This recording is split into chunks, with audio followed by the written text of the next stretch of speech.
Oh my god, hey! Welcome back to my Stagey YouTube channel. If you are seeing my face for the first time, my name is Mickey Joe and I am obsessed with all things theatre.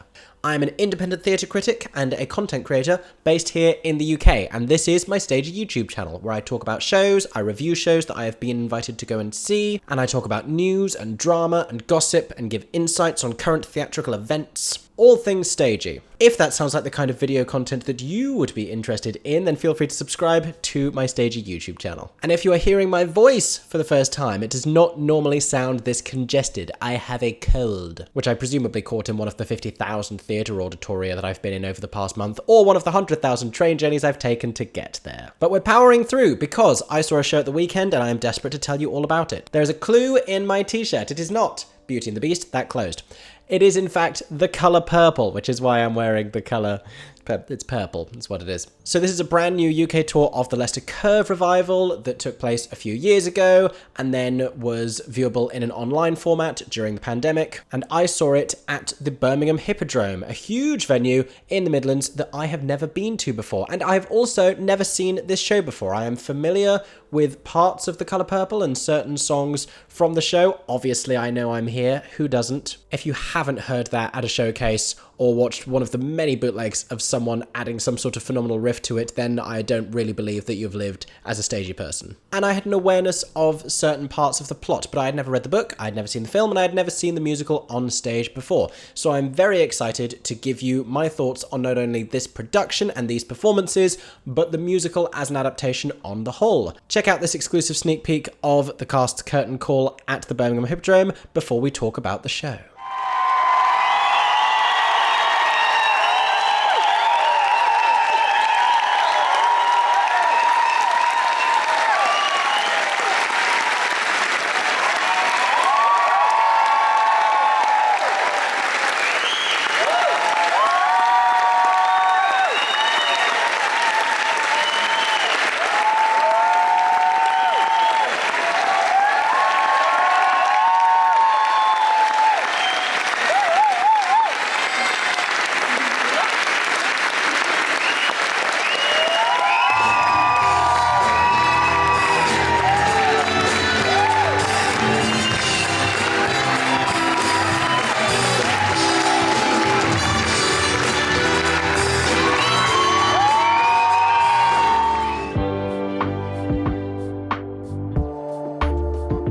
So The Colour Purple, which was originally a novel written by Alice Walker, is about Celie, a young African-American girl, and the abuse that she endures at the hands of her family and the man that she is married to against her will in turn-of-the-century Georgia at a very young age. The first act follows the trauma that she endures under these circumstances and the other characters that exist in her periphery. We meet the man she is married to, his son, the woman that his son marries. We meet Celie's sister and father. And we meet Shug Avery, a character we know is important because it's a name we hear 50,000 times. Shug Avery is a singer, who is popular with the men of the town, and particularly with Mr., the man that Celie has been married off to. He brings Shug Avery into their home because he likes to take care of her when she is visiting town. They have a weird pre-existing relationship that his father does not approve of.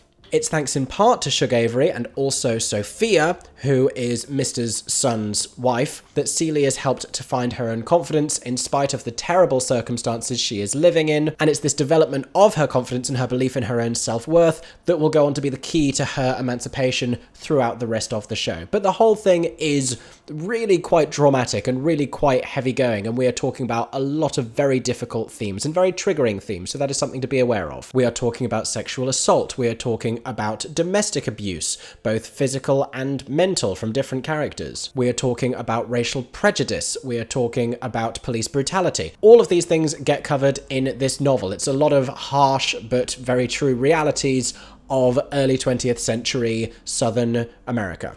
The musical, meanwhile, has a book written by Marsha Norman and music and lyrics by Brenda Russell, Ali Willis, and Stephen Bray.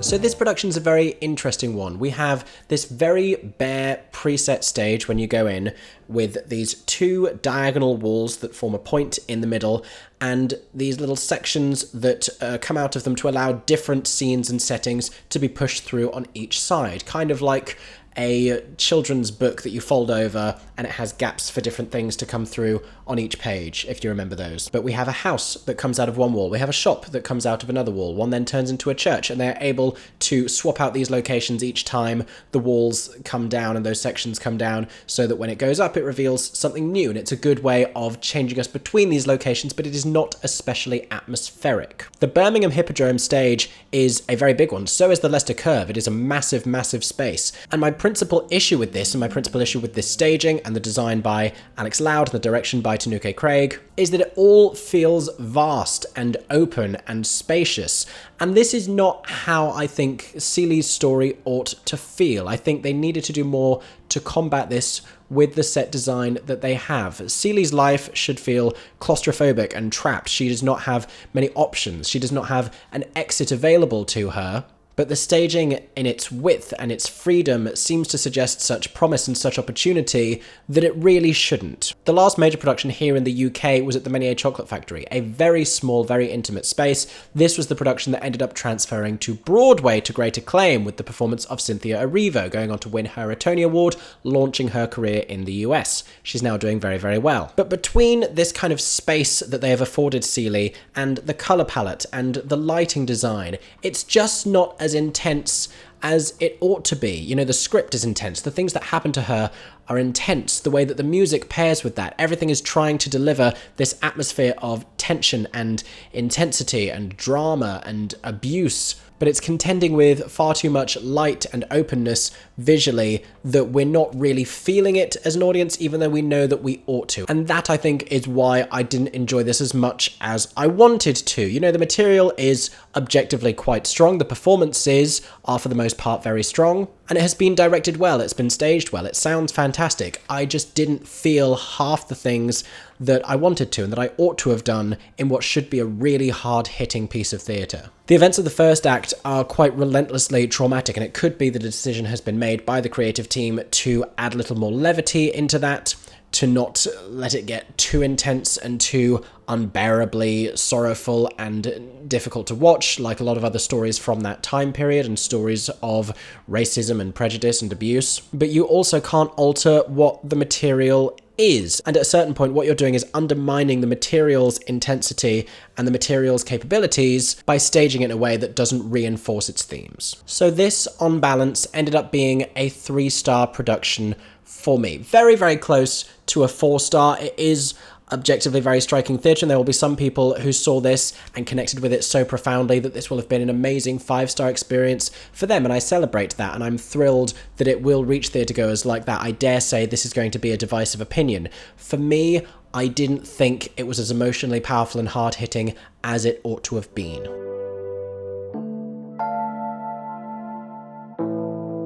So the performances are what I really want to talk about with this. Now, The Colour Purple as a musical and as a film has launched so many careers over the years, and so many hugely talented performers, mainly actresses, have become synonymous with The Colour Purple as a concept. You have Whoopi Goldberg and Oprah Winfrey, who are hugely well known for their acclaimed performances in the original film. The original Broadway run of the show featured LaChanze and a young Renee Elise Goldsberry. It has always earned its stars Tony Award nominations. The subsequent revival on Broadway that had come from the UK featured Cynthia Erivo, Jennifer Hudson, Danielle Brooks, later featuring Heather Headley, later featuring Jennifer Holliday. I mean, come on now. And it has often launched the careers of then lesser known talent as well. Cynthia Erivo having this stratospheric rise to fame because of her acclaimed performance is a big part of The Colour Purple's history now. When this production first opened at the Curve, it featured Tashawn Williams, who you may know from the original UK cast of Heathers. It featured Danielle Fiamagna, who has just finished being the understudy for Elsa in Frozen in the West End, and who is about to be in a new musical based on the life of Nelson Mandela. Like, tremendous, tremendous talents who have gone on to huge things, and I can only hope for the same for this current cast. Let me tell you about who is in the show right now. So the new Seeley is Misha Bryan, and I have seen Misha in a few shows before. I first saw her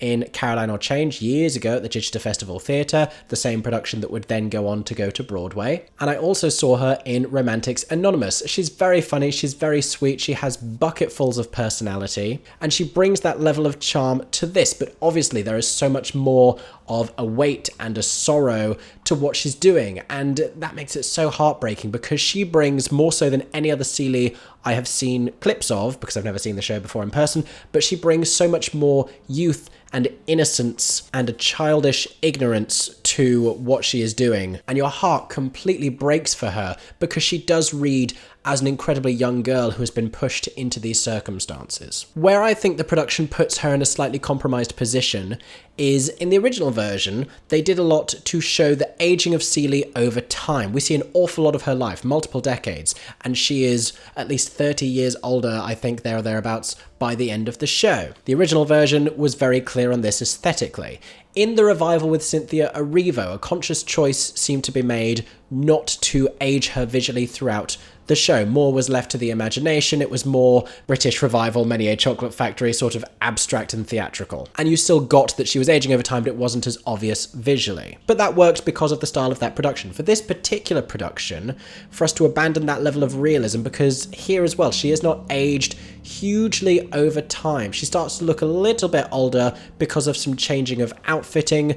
Towards the end, they put a pair of glasses on her at one point, but she does not read as how much older she actually is by the end of the show. And so you don't consider her to be that much older. And I think the weight of the time that she has lost and what has been robbed from her is not really felt because you don't understand how significant that passage of time has actually been. So she captures one half of Seeley's story, which is this youth and this innocence, very, very well. But for reasons that aren't all necessarily her fault, I don't know if she captures the older Seeley as authentically. I don't know if we get that sense of sincerity and wisdom earned through grueling experience. She sings tremendously well. She has this incredible high vocal placement that seemed to make all of Seeley's songs just easy for her to wrap her vocal cords around. It's fantastic. Her rendition of I'm Here is stirring and wonderful and lovely.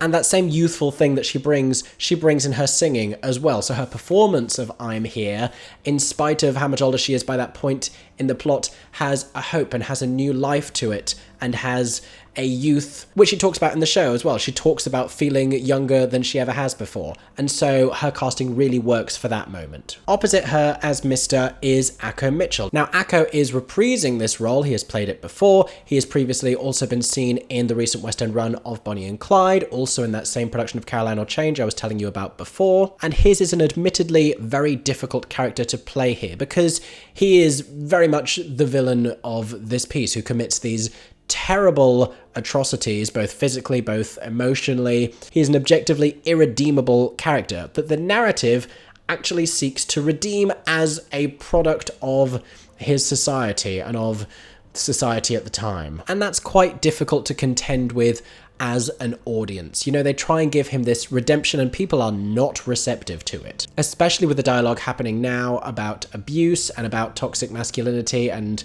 misogyny. I think it doesn't necessarily come across super well that they try and reframe him as a benevolent character at the end after all of the awful, horrible, just really, really terrible stuff that he had already done. So Akko has the weight of that on him, but also I never really get sinister from him as much as I want to. I don't get the levels of darkness and villainy and ruthlessness that are in his character's material. I don't get that from his performance. There are other moments, like when we see him interacting with Shug Avery, that show him up as this sort of more spineless, doe-eyed man because of his fondness for her and how that impacts him.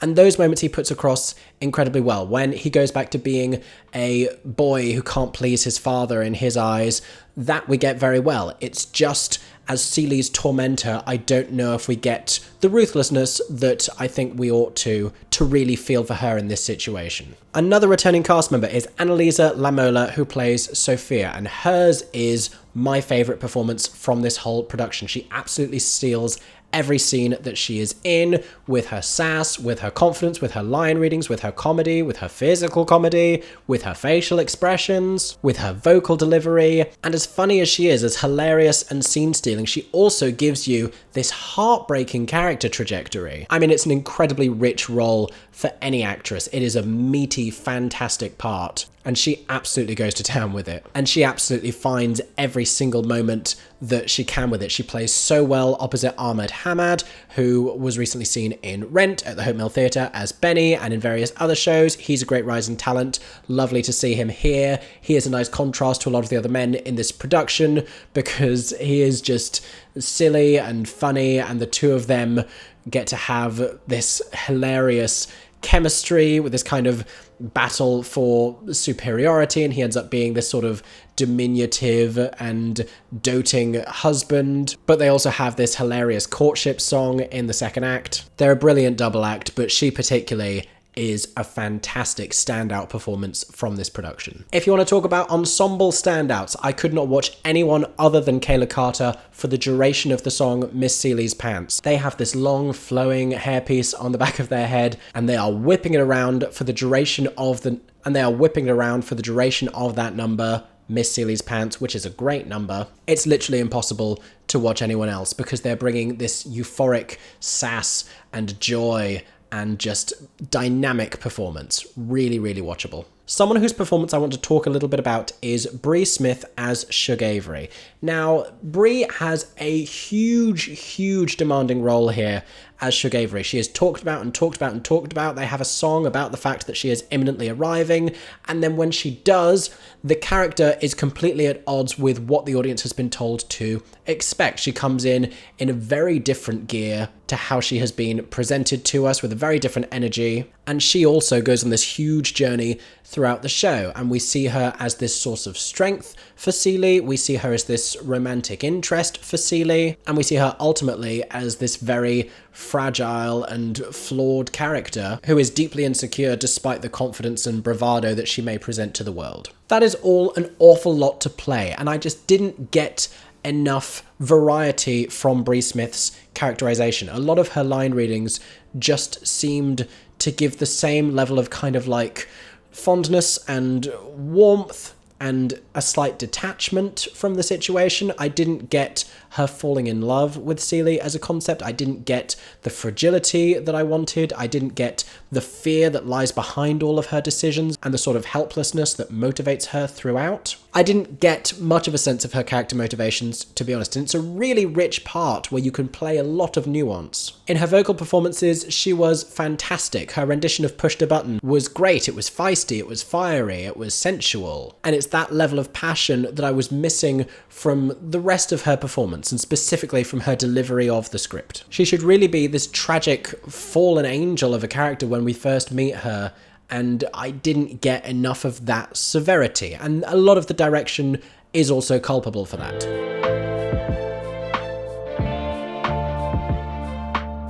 Now, I did have a few thoughts about this material. I had no issues with the book. I thought, obviously, it has a lot of trauma that it needs to get to. The second act is stronger because we see Seeley taking control of her own destiny. It takes her a while, but she gets there. But it does well to give us comedy and relief where it can, in the few instances of positivity and hope that come into Seeley's otherwise very tragic life. The issues that I had with the material are mostly with the score, and I found it hard to get into a lot of the songs. And I'm not here to tell you that a score's quality has to be judged by how hummable it is, or how memorable it is, or how catchy it is. But the issue I had is that so many of the songs in this score feel disjointed. Even I'm Here, which people would probably say is the biggest song and the best potentially from this score, feels very disjointed. It is in three distinct parts that do not transition well into each other. There is a very awkward and sudden and juddering gear shift between each of those sections, and I found that in quite a few songs. The section that opens the second act, in which Seeley is reading letters sent by her sister, that shifts between a few different styles of music in the same song, and it does so quite awkwardly. Akko Mitchell's character Mr. has this huge moment where he is struggling with his own morality, and again, the song that he has to do that just isn't strong enough to help him articulate those very difficult feelings. Equally, the song that Sophia gets in the first act, Hell No. It's a brilliant moment to play, it's an iconic moment. It won Oprah an Oscar for crying out loud. But the song that capitalizes on that moment doesn't use that moment's power effectively enough. I struggle to enjoy a lot of the score for that reason, and it has its beautiful moments in its softness. The song The Colour Purple is very lovely, and bits of I'm Here are powerful and fantastic, but it does feel like three different songs that don't necessarily come together as fluidly as I would like them to. Feel free to at me about that one in the comment section, because that is controversial.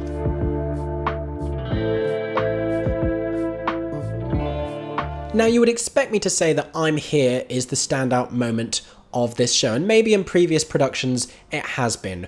For me, I think there's so much raw emotional turbulence that Celie has to get through that by the time something positive happens in her life in the second act, it's such a euphoric moment, and that is why the song Miss Celie's Pants and the way it's staged in this production with all of the trousers and all of the ensemble dancing around her and this infectious joy, that to me is just such an uplifting and such a winning moment. I almost wish the show had something at the very end of the first act when we start to get this slight indication that things are going to begin to turn for Celie and she's going to begin to take back control of her own life and her own destiny. I wish that had a song to go with it, sort of the precursor to I'm Here, where it doesn't have that same level of declarative self-love and self-belief, but it begins to suggest at it. I do also enjoy the ensemble reprise of The Colour Purple at the end of the show. That is a very stirring song. It's a very lovely lyric.